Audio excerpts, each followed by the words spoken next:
So, ayun na nga. Alam nyo ba, kapag Pinoy ang gutom, hindi pwedeng isa lang ang ulam. Dapat buong barangay. Fried egg, ulam ng mga tamad. Walang luto-luto, crack mo lang, ulam na agad. Fried bangus, crispy sa labas, tusok sa gilagid. Pero ang sarap, worth the sugat. Ang palaya gisado, para sa mga bitter o gustong magpaka-bitter. Munggo gisado, kunyari healthy pero may tinatagong baboy. Sweet and sour chicken, parang ex mo, sweet sa umpisa, sour sa dulo.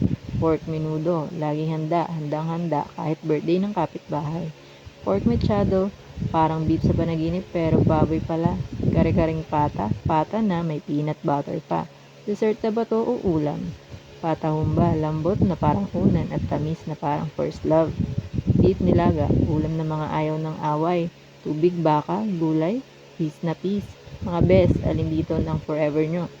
O baka lahat na lang para sure? Comment nyo na kung anong paborito nyo.